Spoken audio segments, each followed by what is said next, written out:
it's very tautological. It is the movie that tells the story of how the Blackberry phone was created. Sorry, what was that word? Tautological. Do you know the term? Let's just go ahead and clock that real quick. If something's a tautology, it is something that describes itself twice, like frozen ice. And you watch as Jim Balsillie, played by Glenn, and Mike Lazaridis, played by Jay Baruchel, compete in the market to bring the first smartphone to the world, and how it winds up, in some ways, changing the world, but also destroying some of their lives. And it's also very much about a specific time in our recent history, mid-'90s to sort of early aughts. And we really wanted to revisit that era that we're so fond of in terms of the technology and pop culture and music. Jim is described pretty early on in the film as a shark, and I'd say that describes him pretty well. That was something I know I latched onto for the character. He's extraordinarily ambitious.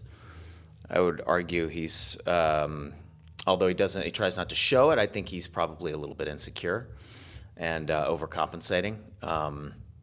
Very concerned about how he is perceived by other people in the business community. I think he probably always felt as though he was I think he probably suffered from imposter syndrome and then overcompensated for that by being extremely tough. But he was also extraordinarily intelligent and very, very good at what he did. So I would say tough, ambitious, handsome, uncompromising, very handsome. Handsome. Yeah, possibly a Bald. little too tan. And I think that as audiences heard about it, the impression that they'd be getting is, oh, well, why would you make a movie about that?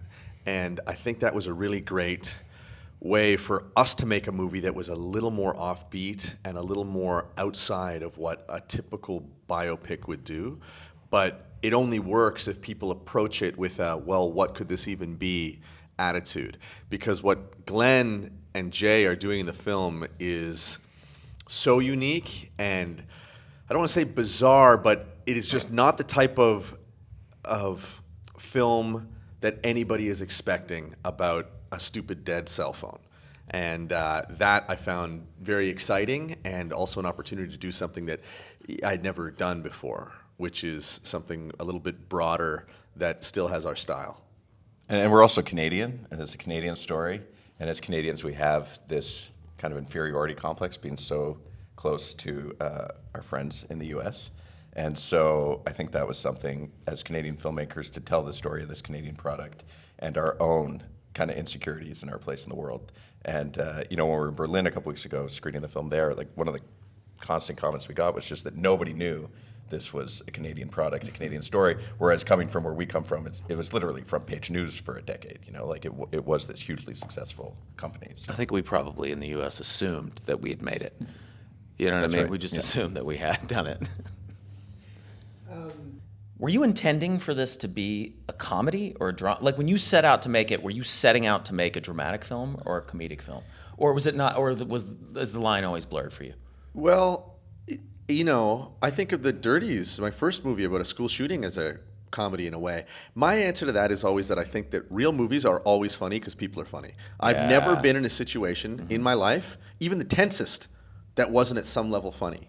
And I think that most movies are kind of dead and cold in that they don't acknowledge that life is funny and people are funny. Yeah, it's missing that human piece that makes it human. Right. In fact, most movies that I watch and I'm like, this is not interesting to me, is that directors are afraid, especially screenwriters are afraid to have their people be funny. And everyone's funny. The most boring person in the world is funny. Well, anyone with an extreme point of view is going to be funny. Exactly. Right? And if a person doesn't have an extreme point of view, then they're not very dramatic and interesting to watch. At all. Yeah. Right. And so in most of the conversations you and I had were about this very thing, about you being like, oh, I'm not, like, this isn't funny. I'm not playing this as funny. And then when we first saw the film together, you're killing.